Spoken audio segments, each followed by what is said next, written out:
사랑하는 대학교의 성도 여러분, 8월 5일 수요일 아침에 주님의 이름으로 문안드립니다.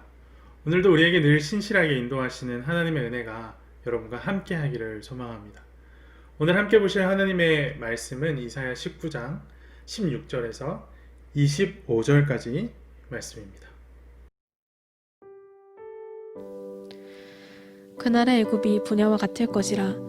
그들이 만군의 여호와께서 흔드시는 손이 그들 위에 흔들림으로 말미암아 떨며 두려워할 것이며, 유다의 땅은 애굽의 두려움이 되리니 이는 만군의 여호와께서 애굽에 대하여 정하신 계획으로 말미암음이라. 그 소문을 듣는 자마다 떨리라. 그날의 애굽 땅의 가나안 방언을 말하며 만군의 여호와를 가리켜 맹세하는 5 성읍이 있을 것이며, 그중 하나를 멸망의 성읍이라 칭하리라. 그날의 애굽 땅 중앙에는 여호와를 위하여 제단이 있겠고, 그 변경에는 여호와를 위하여 기둥이 있을 것이요, 이것이 애굽 땅에서 만군의 여호와를 위하여 징조와 증거가 되리니, 이는 그들이 그 압박하는 자들로 말미암아 여호와께 부르짖겠고, 여호와께서는 그들에게 한 구원자이자 보호자를 보내사 그들을 건지실 것임이라. 여호와께서 자기를 애굽에 알게 하시리니, 그날의 애굽이 여호와를 알고 제물과 예물을 그에게 드리고 경배할 것이요, 여호와께 서원하고 그대로 행하리라. 여호와께서 애굽을 치실지라도 치시고는 고치실 것이므로 그들이 여호와께로 돌아올 것이라. 여호와께서 그들의 간구함을 들으시고 그들을 고쳐주시리라. 그날에 애굽에서 아수르로 통하는 대로가 있어 아수르 사람은 애굽으로 가겠고, 애굽 사람은 아수르로 갈 것이며, 애굽 사람이 아수르 사람과 함께 경배하리라. 그날에 이스라엘이 애굽 및 아수르와 더불어 셋이 세계 중에 복이 되리니, 이는 만군의 여호와께서 복주시며 이르시되, 내 백성 애굽이여, 내 손으로 지은 아수르여, 나의 기업 이스라엘이여, 복이 있을지어다 하실 것임이라.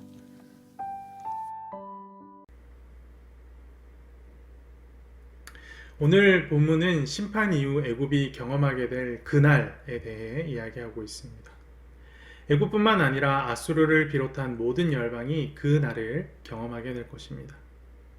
그 날은 도대체 어떤 날일까요? 본문과 함께 살펴보길 원합니다.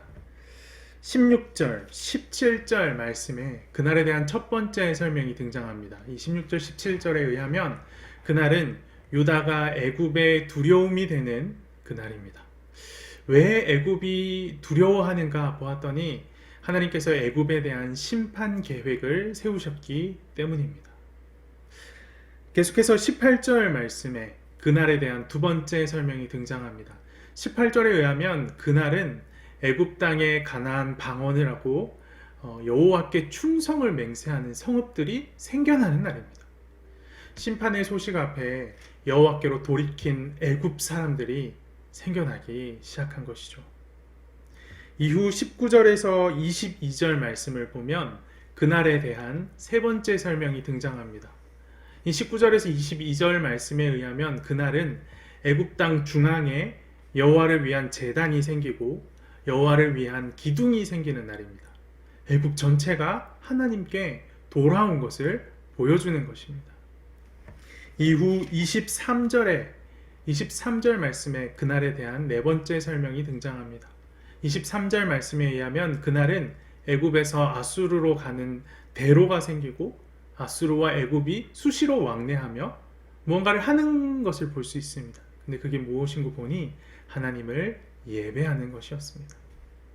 마지막으로 24절에서 25절 말씀을 보면 이 그날에 대한 다섯 번째 설명이 등장합니다. 이 말씀들에 의하면 그날은 애굽과 아수르와 이스라엘이 동등된 하나님의 자녀가 되는 날이 오는 날입니다. 애굽이 하나님의 백성이 되고 아수르가 주님 손에 지은 바가 되고 이스라엘은 하나님의 기업이 되는 날이 바로 그날입니다. 오늘 본문이 말하는 그날은 애굽을 향한 하나님의 심판과 구원이 임하는 날입니다. 이 심판과 구원의 목적은 분명합니다. 애굽과 아수르를 이스라엘과 함께 자신의 백성으로 삼으시는 하나님의 목적입니다. 나라들 사이의 적대관계가 모두 청산되고 함께 예배하며 복의 통로가 되는 날을 말합니다. 이런 그날을 누가 상상이나 했겠습니까? 이처럼 하나님은 사람의 인식과 상상을 뛰어넘는 놀라운 일을 계획하시고 또 그 일을 이루시는 분입니다. 그 증거가 복음이며 복음으로 회복된 우리들입니다. 우상숭배로 더럽혀진 입술이다고 할지라도 하나님 두려운 줄 모르던 교만한 마음도 아무리 멀리 떨어진 우리의 마음과 우리의 행동이라도 하나님을 향하여 회개하고 돌이키면 용서받고 주의 자녀가 됩니다. 세상을 뒤엎는 말도 안 되는 하나님의 사랑이 우리 모두를 변화시키는 겁니다. 오늘 말씀과 함께 다시금 꿈을 꿉니다.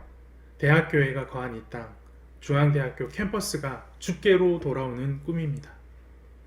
인간적인 관점에선 도저히 불가능한 일이지만 주께서는 누구도 상상치 못하는 일을 행하시는 분위기에 꿈을 꿉니다. 텅 빈 캠퍼스가 주께 영광 돌리는 찬양 소리로 가득 채워질 그날을 꿈꿉니다. 사랑하는 대학교의 성도 여러분, 주님 앞에 돌아오질 못할 영혼은 이 땅 가운데 아무도 없습니다. 주변에 아직 주님을 알지 못하는 가족과 친구, 사랑하는 사람이 있으시죠? 포기하지 맙시다.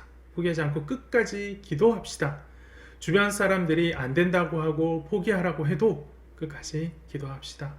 주께서 우리의 기도를 사용하셔서 누구도 상상하지 못한 일들을 행하실 것입니다.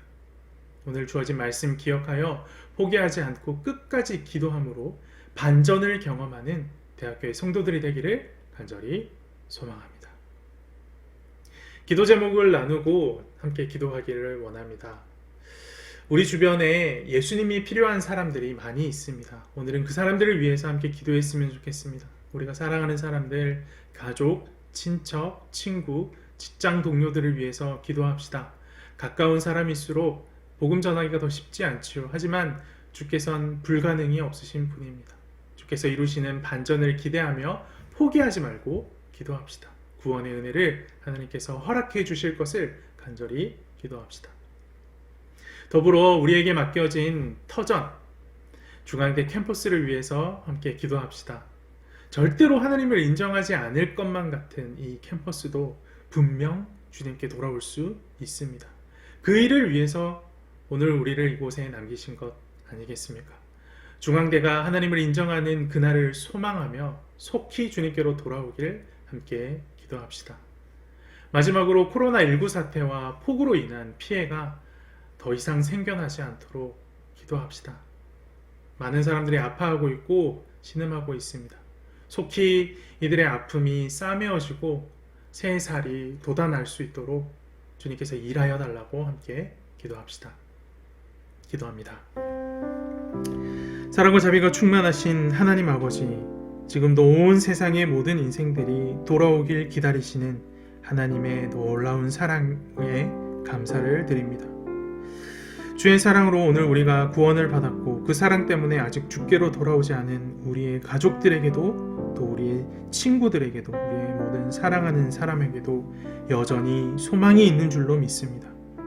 우리의 가정과 또 우리가 거한 캠퍼스와 또 우리가 거하고 있는 이 대한민국과 온 세계와 열방이 다 주님의 통치 아래 있는 줄로 믿사오니 주님께서 이곳 가운데 구원의 은혜를 허락하여 주시옵소서.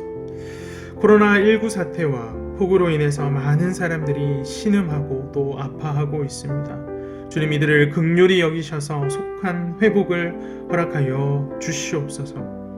아픔 가운데 있는 자들을 위로하시고 상처 가운데 새 살이 돋아나는 놀라운 은혜를 우리 가운데 허락하여 주시옵소서. 오늘도 말씀 붙들고 내 삶의 놀라운 일들, 반전을 일으키실 하나님을 기대하며 하루를 시작합니다. 도저히 상상하지 못한 일들을 우리 삶 가운데 행하시고 세상 그 누구도 감히 상상하지 못하는 참된 기쁨, 누구도 예상할 수 없는 그 기쁨을 누리는 하루가 될 수 있도록 인도하시고 함께하여 주시옵소서. 지금도 쉬지 않으시고 역사하시는 예수 그리스도의 이름으로 기도합니다. 아멘.